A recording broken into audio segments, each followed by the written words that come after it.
Okay, I have 2:30, so we can start. Again, if you'd like to record, please mention that in the chat, and Amanda will allow the recording. We're now joined by NASCAR President Steve Phelps to give a preview of the 2021 season. A couple quick notes for the media. Please keep your microphone on mute, and remember that this is a working media center, even though it's over Zoom. So if you have any things you want to let the NASCAR communication team know, please text us rather than using the chat, and we'll be happy to work with you. We will be ending the session at 3:10 for the start of Camping World Truck Series qualifying. So we do have a hard out, but we hope to have a good 40 minutes with our president. And with that, I will kick it over to the man, Steve Phelps. Steve, take us away, please. Hey, thanks, Mike. Appreciate it. Welcome, everyone. It's good to talk to you again. I haven't spoken to many of you since last November. We are going to try to do these more often. I believe this is the first time we've ever had a kind of state of the sport kickoff here at the Daytona 500. So want to try to be as transparent as we can with you. I want to, as I normally do when we get together, I want to thank you. I thought last year was an extraordinary year from a coverage standpoint, perhaps our best ever.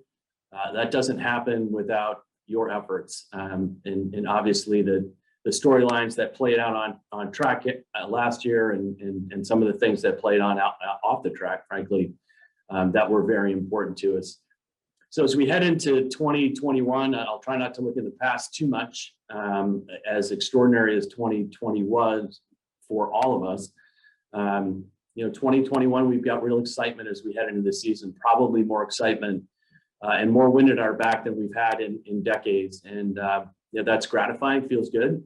We need to make sure that we, as a sport, continue to pour gas on the growth of this sport. It's important. And again, the role that you all play is fantastic, and we really appreciate what you do.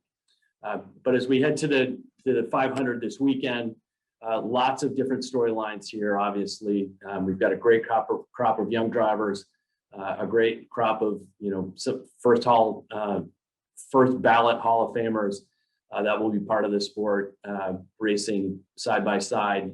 Great young champion in Chase Elliott, Kyle Larson coming back, Bubba Wallace. Obviously, new ownership. We've got 3 new teams. Obviously highlighted by the 2311 group with Michael Jordan and Denny Hamlin, and obviously their driver, Bubba Wallace, with the great outing last night. You've got Justin Marks and the Trackhouse team with Pitbull and Live Fast with the Tiffs and BJ McLeod. So that part's very exciting. Lots of new sponsors that are coming in as well. So there's a lot of momentum in the sport.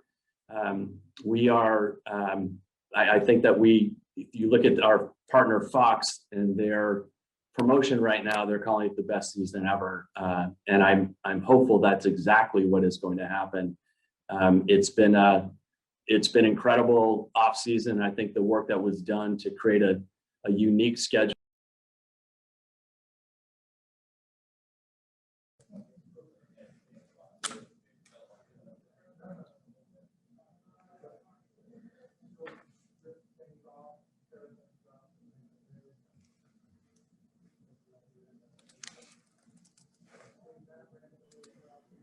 I think we lost Steve's audio.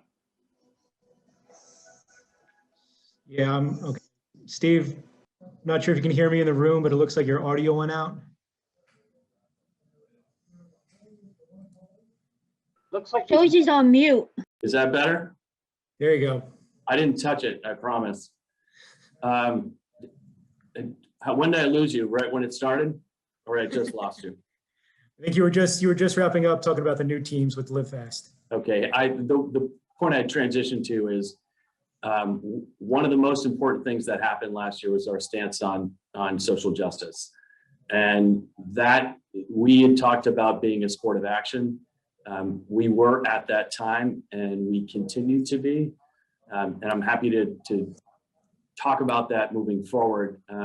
It's important for us. I think if you look at where we were from being the first sport back without fans, then the first sport back with fans, those were important things, and some great things that happened on the racetrack, and us being innovative in how we got back and just a different way for us to do business. I think if you look back to what happened in early June into mid-June, probably those moments, that 2.5 weeks was probably the seminal moment for our sport, because it opened up now an aperture to a brand new fan base. And our fans are so welcoming, and you all have been to the racetrack. You see what it's like to have when an avid fan has a new fan that comes with them. I think there was some question at the time. Oh, has NASCAR gone too far? They banned the Confederate flag. They're taking a stand on social justice. Is that really something that a sport should do? Is that something that NASCAR should do? Do we have permission to do it? And the answer is yes. And I think the question was, how is that going to affect our core fan and our avid fan? A couple of weeks ago, we got our brand tracker for 2020 back. Looked at a number of different things, including the health of the sport, the health of the brand, all which are soaring, which is fantastic. But one of the most important questions that was in there was a question about how our avid fans felt about the stance that NASCAR took on social justice and the banning of the Confederate flag. So if you bear with me for 1 second. So these are all avid fans broken into 3 segments of time spent. So 16 plus years as an avid fan, 4 to 15 years as an avid fan, or 0 to 3. So 16 plus, 3 to 1, favorable to unfavorable about how NASCAR handled social justice and the banning of the Confederate flag. 4 to 15 years, 6 to 1, favorable to unfavorable. And 0 to 3, 8 to 1. And to me, it really speaks to our fan base. If you go to a racetrack and you're walking through the campground and you go up to someone and they're going to offer you a beer, they're going to offer you a hot dog, they're going to say, "Hey, who's your driver?" And they say, "Hey, I'm new to NASCAR." "Oh, well, come in. I'm going to tell you about NASCAR and how great this community is, what it's like to be a fan of this sport." And we have an opportunity with so many different things where we are bringing these new fans who are going to sample our great sport. And it's an exciting time. So with that, I will open it up for any questions that you have. Thank you, Steve. As you can see, there are a number of hands risen. We'll try to get to as many as possible. Again, we're going to have to cut off at 3:10 for Camping World Truck qualifying. We ask that you keep your questions to 1 question. And if there is a follow-up, raise your hand again. We'll try to get to you, and we'll open it up with Jordan Bianchi. Go ahead, Jordan. Hi, Steve. Appreciate your time. Last year, NASCAR was very upfront that it wanted to have more variety on its schedule for 2021. More road courses, that kind of thing. Are you pleased with the schedule for this year? And then what would you like to see, and what are your objectives for 2022? Yeah, and I had a little bit of trouble hearing you, Jordan, but I think you talked about the 2021 schedule and the road courses, and then what do I expect for 2022. And what you guys want to do. So I'm thrilled with the schedule. As I said, it's a bold schedule. This is something that we've been waiting for a long time, to be able to put out a schedule that looks like this one. The fans had said they want more road courses. The OEM said they want more road courses. Our broadcast partners said they wanted more road courses. As evidenced by what happened on Tuesday night, I think that heavy stock cars on road courses works well. They're slipping and sliding. It's difficult. They get into each other. And it puts on great racing. So I think for us, as we think about 22, will we continue to have schedule variation and additional changes? I think the answer to that is yes. What that looks like, I'm not sure at this particular point. But I do, we have a promise to our fans that we'll continue to create new opportunities at new venues and new formats. And that's what we're going to do for 22. Next, we'll go to Pat DeCola. Go ahead, Pat. Hey, Steve. Thanks. How do you feel the COVID protocols worked last year, and what was the process like for implementing them for this year? Yeah, listen, Pat, I thought they worked very well. Nothing's perfect. We did have some cases and, a couple of high-profile drivers as well. But all in all, I think that if you look at our protocols relative to other sports, I think it worked really well. Yeah, I think our competitors felt safe. And I think our drivers, for the most part, they're very pleased. We have some competitive advantages, as we had spoken about before.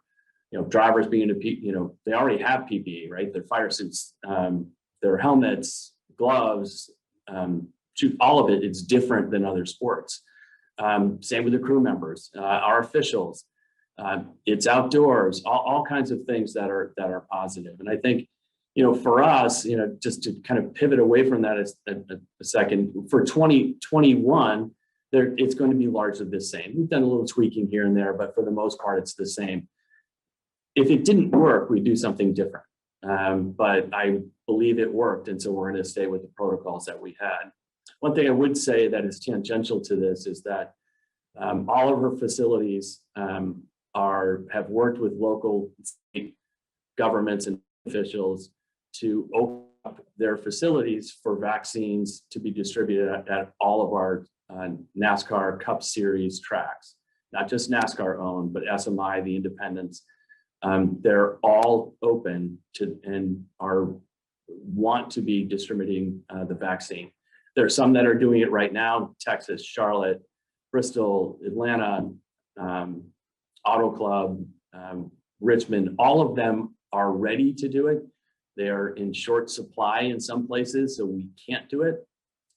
We had a conversation with the White House earlier this week, and the White House is thrilled that we'll be doing this. Thank you. Next, we'll go to Bob Pockers. Go ahead, Bob. Yes, Steve, with the charter system, it appears some owners are spending or getting financing to purchase charters at the potential expense of quality race cars. Is there anything you are considering to improve the quality of the field or the charter system? And if so, what are you considering? Yeah, that's an interesting question, Bob. We want to make sure that everyone is bringing a competitive race car to the racetracks. That is something that we are very keen on having. If you're not competing, this isn't the right series for you. You should be competing in a different series. So there are some things that we are undertaking to try to make sure that if there are folks out there who want to compete and want to buy a charter, that they have the ability to do that. We have to make sure that we are putting out the best field that we can. Obviously, someone needs to finish 40th, right? But we need to make sure that the ones that are finishing 40th don't continue to be the same cars that are finishing 40th. So we will look to see what measures that we can put in place. We've got some things that we have started to look at to make sure that people are bringing competitive cars and they're running to the best of their ability. Next, we'll go to Jeff Gluck. Go ahead, Jeff. Steve, I'm wondering about the rise of the streaming services. Obviously, your TV deal is coming up at some point soon here, and this just happens to be when streaming services are taking off. What do you think is the likelihood that Cup Series races will end up on exclusive streaming services in the future? Yeah, listen, streaming services, Jeff, to your point, are the hot thing right now. There's a lot of funding that's going into the streaming services. It's hard to predict what will happen with the streaming services moving forward. Do I envision a time when NASCAR Cup Series races are being streamed and that's the only place you could get them? I would say right now that's not something that's on our radar. I think that having making sure that there is a place where people can watch over the air or broadcast is important to us. It's important to our teams and our sponsors. Cable, and we've got a good balance at this particular point. Do I think there is a role for streaming services within NASCAR? The answer to that is yes. Different content that we can put through a streaming service like a Peacock is important, right? And I think that with funding going in that particular direction, I think that can work out very well. We have an OTT product right now called Track Pass that's partnership with NBC that's doing incredibly well. So do I believe that there's a place for motorsports and NASCAR specifically in streaming? The answer is yes. I just don't see that being done from in the foreseeable future for our NASCAR Cup Series races. Thank you. Next, we'll go to Jenna Fryer. Go ahead, Jenna.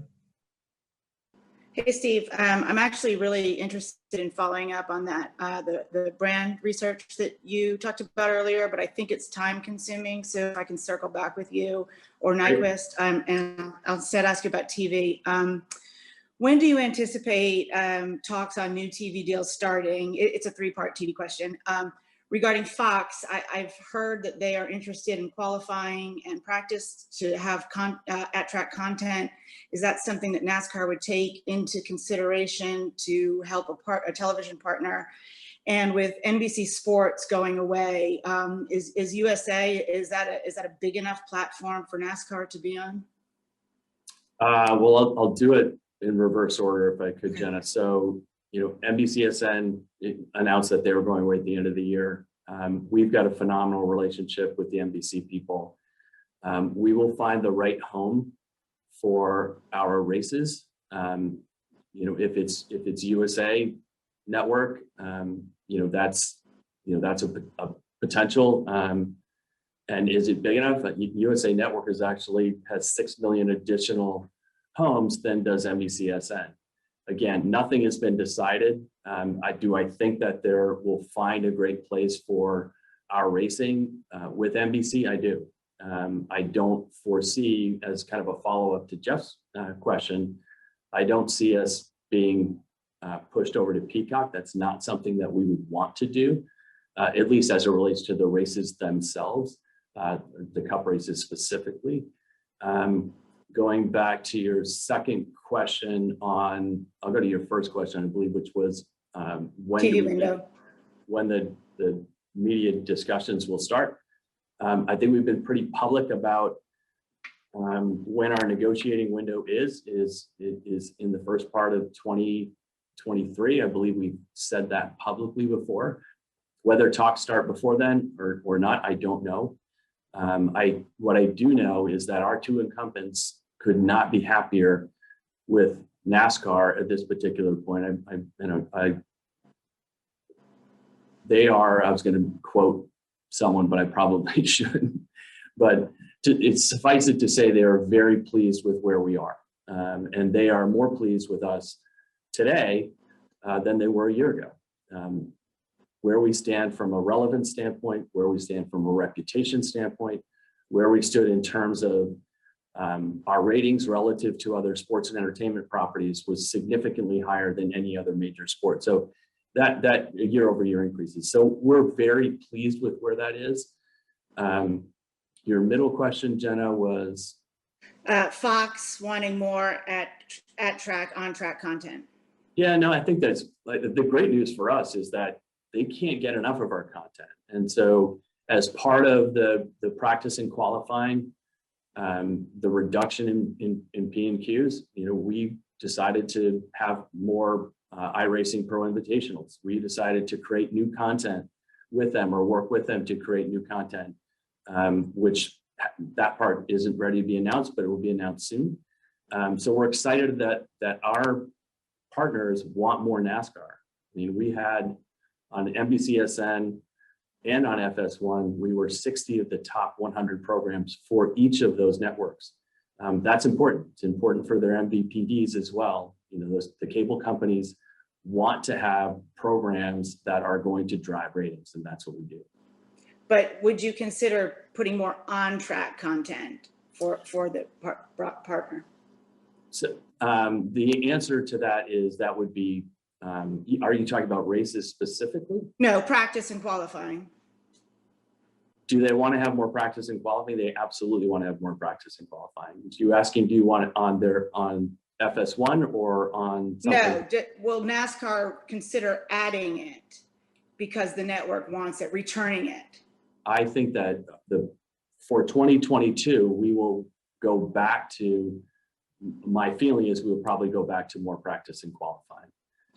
Thank you. Okay. Next, we'll go to Claire B. Lang. Go ahead, Claire. Thank you. You talked about the brand study. You talked about fans. There's such a feeling, celebrity, minority ownership in NASCAR. Just go out and talk to people on the business level, right? Are you feeling that? Are you feeling that there are businesses, sponsors, people that didn't want to jump in before that are calling you and now saying, yes? I mean, we're feeling it on a fan side of thing, new fans calling in, et cetera. But talk about the business side of it. Yeah, Claire, absolutely, we are feeling it on the business side. And we're feeling it not just on the business side of fielding new calls and new relationships that are coming to the sport. Those are happening too.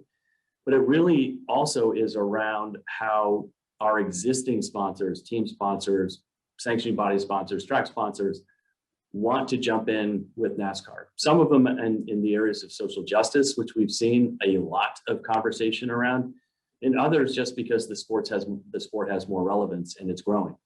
And that's obviously a place where we want to be. You could see it even with Fox, frankly, right? You look at the amount of promotion that they're running, the number of spots that they're doing, the fact they're going to continue to, pour gas on this sport long after the 500 has been run is fantastic for us. So what they're doing with Bristol Dirt and promoting that, what they'll do with COTA, what they're going to do with the throwbacks at Darlington, these are all important things for us as a sport. A lot of it has to do with schedule variation, but it's more than that, right? It's where this sport is and the importance for these new partners and then these long-term partners as well. So yes, I wouldn't suggest that my phone is ringing off the hook, but the renewed interest is clearly there, and it feels good. Thank you. Next, we'll go to Michelle Martinelli. Go ahead, Michelle. Hi, Steve. Why do you mentioned this at the beginning? Why do you think NASCAR as an organization believes it's its place to publicly address and act on social justice and racism issues? And how would you respond to critics who disagree with that? Well, Michelle, for us, I think it was a moment in time for us back in June that seemed for us, it was the right time to act. I think it was the right time for our country. I think it was the right time for our sport. And the response to that was fantastic. What we do in the areas of social justice and diversity, equity, inclusion is going to be authentic to who we are. May not be the right thing for the NBA, but it's going to be the right thing for us. And so we've broken our DE&I strategy into 3 pieces. What are we going to do for ourselves internally? What are we going to do as an industry? And what are we going to do with the partnerships that we can secure? And those things, I'm proud to say, are working really well. So from an internal standpoint, it's supplier diversity. It's creating more opportunities for women and minorities in our company, in our hiring practices. It's making sure that we're doing training for all of our employees and sensitivity, unconscious bias training.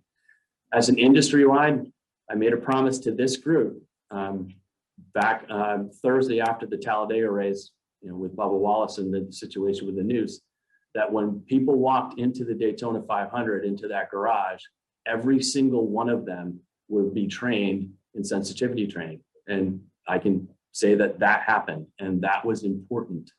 And then the sponsorships I talked about a little bit before, the sponsorships that we have, or the partnerships that we're developing, are significant. And when it's time to announce what those are, and that will be soon, it's gratifying. And I think as I said, I think it's right for our sport. It's authentic to our sport. And we are going to continue this. For us, it really is about making sure that we continue to act in a way that is consistent with where our brand DNA is. And your response to critics who would say stick to racing? I don't think, the critics that we've seen anyway, is if you think about our fan base and how our fan base has reacted, and just talk about the brand tracker. I would say we are doing what we believe is right for our sport. And I think that is, something that we're going to continue to do. So I would say you're going to have critics no matter what you do, and you're not going to please all the people for sure. But we're going to do what we believe is right for the sport and right for the growth of this sport.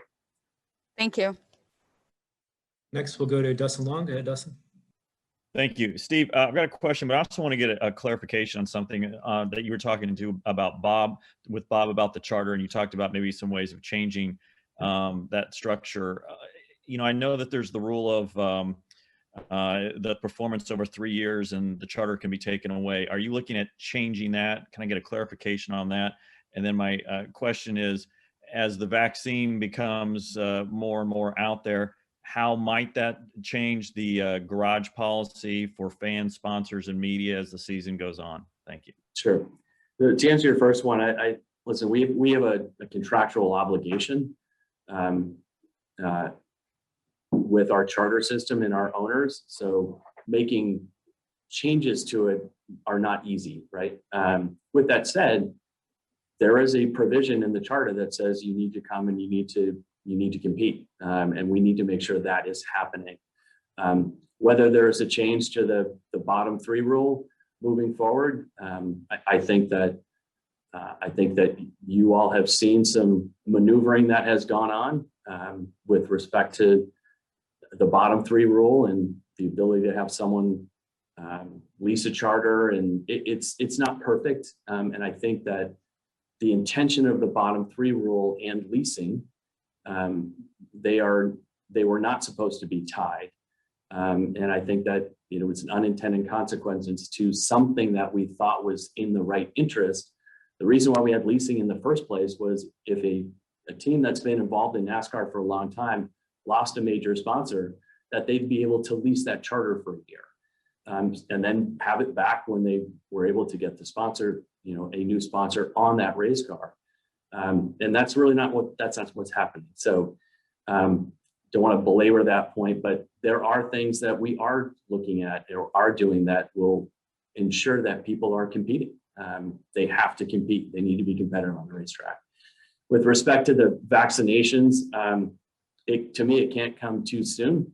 It's not the reason why we're using our facilities to vaccinate people, but when we get to a place where we have herd immunity, that is something that we welcome the time when we can have our media partners in the garage or in the media center, and our race fans. NASCAR is about access, and right now we don't have access with our race fans, and we want to give them that access because it's a unique point of difference in our sport relative to our stick and ball brethren. Thank you. Next, we'll go to Kelly Crandall. Go ahead, Kelly. Thank you. Hi, Steve. We're going into another year with restricted access and this operating under all these weird and different guidelines. Just curious, how do NASCAR's partners feel about what's going on, what they're getting out of things right now, and sponsors and things like that? What are those conversations been like? Yeah, Kelly, I actually just finished with the head of Advanced Auto Parts, and he's thrilled with his new relationship with NASCAR and NASCAR Home Tracks. What we've tried to do and how we've approached it from a sponsor standpoint, and frankly, from a fan standpoint, we want to make sure that that fan or that sponsor feels good about how NASCAR treated them during this difficult time. So when we're not in a COVID situation, that they will say, you know what, NASCAR did it better than other sports. They treated me better. And that's the mantra that we have. If you're a B2B sponsor, it's tough, right? You want to be able to showcase the excitement level that you get from being on pit road or being in the garage or that access. That's hard, right? So we've tried to create virtual hospitality things. We've created other hospitality opportunities for sponsors, and whether they're team sponsors or they're NASCAR sponsors or track sponsors. But in general, I think the sponsors certainly understand what happened in 2020. Is there some fatigue that comes with having another year of COVID as we start another season? Yeah, there's some fatigue. But I think the sponsors and those in this sport are managing it as well as you can, or as well as we can. And we're trying to be very consistent about how we're approaching that. So whether it's the sanctioning body, it's SMI, it's our race teams, and we're working as one entity to make sure that we are giving the sponsors real value. And there are different ways that we've done that through, through iRacing and making sure that sponsors have additional visibility in different places from a media perspective with our own media. So I give our folks a lot of credit as an industry on being creative and innovative to make sure that the sponsors are seeing value for what they've paid for. Next, we'll go to Doug Rice. Go ahead, Doug. All right, thank you very much. Steve, I know there's been a lot of chatter about the fact that you've got a lot of people interested in becoming new owners in the sport, and it's always a hot stove league topic about new OEMs and manufacturers coming in the sport. Is there any update that you can give us on that possibility?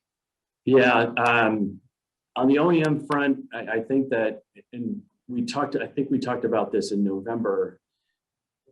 We believe that we are going to have renewed interest from an OEM standpoint. I think all the OEMs last year were kind of in survival mode and trying to figure out how they sold a lot of cars and the inventory was low, but it was a difficult period for them as well. I would say the OEMs probably did better than they thought they were going to do when COVID started, and that part's rewarding. But as things get back to normal, we will continue to ramp up our discussions with new OEMs. I do believe, as we talked about, our media partners being in a better place with us, our fans being in a better place with us. I believe new OEMs and the relevance of this sport and where this sport now ranks in terms of the, within the sports and entertainment landscape is just so different than it was a year ago, 2 years ago, 3 years ago. And with that, as well as the next gen car coming out next year, I think there's going to be some renewed interest from an OEM perspective. Next, we'll go to Lee Spencer. Go ahead, Lee. Thank you, and thank you for joining us today, Steve. Just wondering, and maybe this is just the impression I'm giving, but I'm seeing a lot more of our athletes, stepping outside of the stock car barriers, engaging with grassroots racing, et cetera. Are you more apt to use your drivers as brand ambassadors to kind of spread the gospel of NASCAR right now? Oh, there's no question, Lee. I think, our drivers are obviously the stars of the show. They're the ones with the personality. They're the ones that fans care about. And so anytime we can use them as brand ambassadors, we're going to do that. And I think you've seen that repeatedly, whether it's drivers being in Super Bowl ads or, drivers that are going to short tracks, drivers who want to become owners. Every opportunity for us to connect with a fan where they are with our drivers and showcase things, I think is important. I think that, like the Denny Hamlin commercial for Domino's with, his PJs. I mean, that's a fun ad that showcases NASCAR and Denny to a national audience, and they poured a lot of gas on that, spent a lot of money on that creative. But it's other things as well. It's not just commercials. It's where they go in their everyday life and how they are, talking about NASCAR. And we've got an entire new group of both drivers as well as owners who are doing that. I mean, you look at, look at Pitbull and the hit that he did yesterday and how he's talking about NASCAR. Michael Jordan's doing some things from a media perspective today that will be, on Fox in the pre-race. I'm not sure I was supposed to say that, but it's exciting, right? It's a new opportunity for us to connect with a new fan. And our drivers are the face of that, whether it's Bubba Wallace or Danny Suarez or the People's Champ, Chase Elliott, or it's Kyle Busch or Kevin Harvick or any number of our drivers in all three of our national series. And they're great storylines in all three national series. There's storylines in ARCA, there's storylines at home tracks. This is, it's an exciting time for us as a sport. And I hope you all feel that momentum and the wind at the back. You guys are a big part of that. Appreciate your time. Thank you. Next, we'll go to Davey Segal. Go ahead, Davey. Hey, Steve. Just curious your thoughts on the future electrification within the sport and the potential addition of the new manufacturers, as you mentioned. Is that something that they're looking ahead to as well? And then tangentially, how does next gen fit into any of that? Yeah, so next gen sits by itself. And there are many things, I promise I'll get to your question. There are many things that next gen will do for us as a sport when it rolls out in 2022. The styling is going to be amazing. I think the racing is going to be better based on the aerodynamics of the vehicle. The costs associated with the vehicle will be lower in terms of its absolute cost, as well as the number of cars that would be necessary to run and run up front. Those are all wins for us. As it relates to electrification and new OEMs, I would be surprised if a new OEM came in without some type of electrification. And I'm not talking about all electric. I'm talking about a hybrid system. I think it probably is something, obviously it's something we're exploring right now with our existing 3 OEMs. The question is, what is it? And what's the timing of it? And I don't have either of those answers at this point, although, John Probe, Steve O'Donnell, that group, plus our OEMs are all, and engine builders are all working on that right now. Thank you. Next, go to Matt Weaver. Go ahead, Matt. Sorry, my screen isn't working. My question is actually a perfect follow-up to Davey's question. Thank you, by the way, Steve, for making time. But when it comes to electrification, how important is it, do you feel, when we start to move towards EV vehicles, that NASCAR is still something you can hear, you can feel? Because you hear from people who go to like Formula E, the cars go by and it's like swoosh, so you can't feel it like in your stomach. Do you feel like NASCAR needs to be, loud and powerful, even when it becomes more electric? I do. I think that I could have just stopped there, Matt. Yeah, sound is a huge part of who we are as a sport, and it's going to continue to be. So I don't foresee a time in the future where we would go to, with all of our series, go to an all electric. I don't see that. Could we have an exhibition series potentially? We could, and that would be something that we might explore. But sound is a major part of who we are as a sport, and it's going to continue to be. Thanks, Steve. Thanks, Mike. Next, we'll go to Deb Williams. Go ahead, Deb. Okay. Thank you, Steve, for joining us today. When you look at the release of how many places the Daytona 500 will be broadcast in Europe and South America and all, those countries seem to be more towards road racing. So once we get out of the Daytona 500, do you think with the additional road races on the 2021 schedule now, that will increase your request for syndication of the events, of the NASCAR Cup events in Europe and even the Latino countries? Yeah, I'm not sure, Deb, but I would say most likely the answer is yes. I mean, we'll be broadcast to 200 countries, the Daytona 500 on Sunday. We've got a great relationship with IMG, and they're our partner overseas to create media deals in different countries. Yes, road racing, to your point, South America and Europe is kind of the quote preferred racing that is in those parts of the world. With that said, we're making some inroads in some ovals as well. But I think it would make sense, right? To me, I hadn't given it a lot of thought. They've done a great job from a distribution standpoint. For us, it's less about the money we're making those countries and more about the engagement and the eyeballs that we're able to get, and we're having some significant growth there, and it feels good. During the COVID situation, we were one of the only things that IMG was out selling and could sell, and they were thrilled about that. So it's our growth internationally from a television standpoint is important. And I think road racing certainly could be a big part of that. Thank you. We have time for 2 more, probably really only 0 more, but we're gonna push it a little bit longer. We'll go to Jacob Sealman and then wrap up with Greg Enkel. Go ahead, Jacob. Thank you, Mike and Steve. Thank you for taking the time. Obviously, last year was a difficult situation. with the pandemic, getting through the pandemic. You guys persevered to get through it, as evidenced by the schedule. How have you guys as a sport, as an industry, kept that momentum going and really pushed that momentum, even in spite of the challenges that we're still facing this year?